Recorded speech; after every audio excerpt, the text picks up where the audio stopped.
திருவனந்தபுரத்திலிருந்து பிரதமர் மோடி விமானம் மூலமாக கன்னியாகுமரி வந்தடைந்து விட்டார்.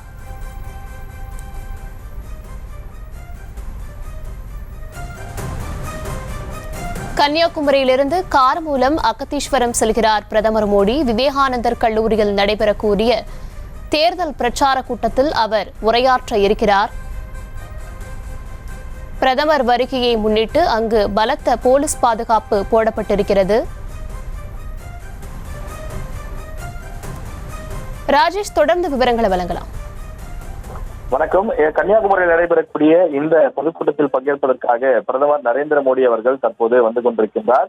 ஹெலிகாப்டர் மூலம் வந்திறங்கக்கூடிய அவர் அங்கிருந்து தேர்தல் அந்த பிரச்சார கூட்டம் நடைபெறக்கூடிய இடத்திற்கு இன்னும் சற்று நேரத்தில் புறப்பட இருக்கின்றார். இந்த கூட்டத்தில் பங்கேற்பதற்காக மத்திய அமைச்சர் எல் முருகன், தமிழக பாஜக மாநில தலைவர் அண்ணாமலை, அதே போல நடிகர் சரத்குமார், முன்னாள் மத்திய அமைச்சர் பொன் ராதாகிருஷ்ணன், அதே போல பாஜகவினுடைய முக்கிய நிர்வாகிகள் ஏராளமானோர் இதுல இந்த கூட்டத்தில் பங்கேற்பதற்காக ஏற்கனவே வந்து அங்கே மேடையிலும் அதே போல மேடைக்கு கீழே முன் வரிசைகளிலும் அவர்கள் அமர்ந்து கொண்டிருக்கிறார்கள். மதியம் பொதுக்கூட்டம் முடிந்ததும் 12:15 மணி அளவில் பிரதமர் மீண்டும் கன்னியாகுமரி அரசு விருந்தினர் மாளிகைக்கு செல்கின்றார். பிறகு அங்கிருந்து ஹெலிகாப்டர் மூலமாக கேரளா மாநிலத்திற்கு திரும்பி செல்கிறார் என்றும் அவரது பயண திட்டம் வரையறுக்கப்பட்டுள்ளது. பிரதமர் மோடி பங்கேற்கக்கூடிய பொதுக்கூட்டத்திற்காக விவேகானந்தா கல்லூரியை சுற்றி வரலாறு காணாத போலீஸ் பாதுகாப்பு போடப்பட்டிருக்கிறது. பிரதமர் மோடி காரில் வந்து செல்லக்கூடிய சாலைகள் ஆகியவற்றிலும் பலத்த போலீஸ் பாதுகாப்பு போடப்பட்டிருக்கிறது. கன்னியாகுமரியை பொறுத்தவரையில் கிட்டத்தட்ட 3000க்கும் மேற்பட்ட அந்த போலீசார் பாதுகாப்பு பணியில பிரதமருடைய வருகையை ஒட்டி போடப்பட்டிருப்பதாக காவல்துறை சார்பில் தெரிவிக்கப்பட்டிருக்கின்றது. தொடர்ந்து பிரதமர் மோடி அவர்கள் அந்த பிரச்சாரத்தை மேற்கொள்ள இருக்கின்றார். அதனைத் தொடர்ந்து கோவை மற்றும் சேலம் ஆகிய இடங்களுக்கும் வந்து விரைவில் பிரச்சாரம் மேற்கொள்ள இருக்கின்றார். அதற்கான தேதிகள் 18, 19 ஆகிய தேதிகளில் தமிழகம் வருவதற்கான ஏற்பாடுகளும் செய்யப்பட்டிருக்கிறது.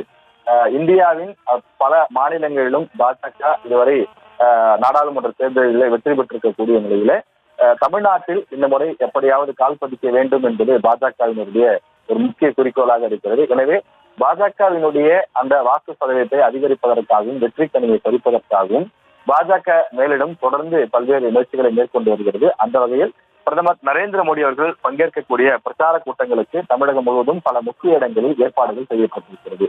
ஏற்கனவே திருப்பூர், அதனைத் தொடர்ந்து திருநெல்வேலி உள்ளிட்ட இடங்களிலும் மதுரையிலும் இந்த பிரச்சார கூட்டங்கள் நடைபெற்றது. சமீபத்தில் கூட சென்னையில் அந்த பிரச்சார பொதுக்கூட்டம் நடைபெற்றது. அதனைத் தொடர்ந்து பாஜகவினுடைய ஒரு வலுவான கோட்டை என கருதப்படும் கன்னியாகுமரியில் பிரதமர் நரேந்திர மோடி அவர்கள் இன்றைய தினம் பிரச்சாரத்தை தொடங்குகின்றார். ஒரு பிரம்மாண்ட பொதுக்கூட்டத்திலே பிரதமர் நரேந்திர மோடி அவர்கள் பேசுகின்றார். அதனைத் தொடர்ந்து அவர் கோவை மற்றும் சேலம் ஆகிய இடங்களிலும் அடுத்த வாரத்திலே கலந்து கொண்டு பேச இருக்கின்றார். பிரதமர் நரேந்திர மோடியை வரவேற்பதற்காக பாஜகவினுடைய முக்கிய நிர்வாகிகள் அவரது ஹெலிகாப்டருக்கு அருகிலே நின்று கொண்டிருக்கக்கூடிய அந்த காட்சியை நாம் பார்க்கின்றோம்.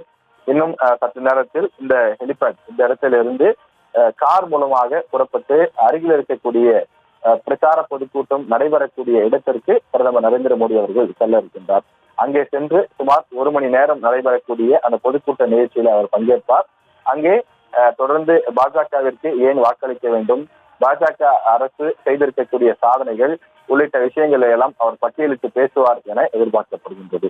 கன்னியாகுமரிக்கு பிரதமர் நரேந்திர மோடி வந்திருப்பது பாஜகவினரிடையே ஒரு மிகுந்த உற்சாகத்தையும் எழுச்சியையும் ஏற்படுத்தியுள்ளது.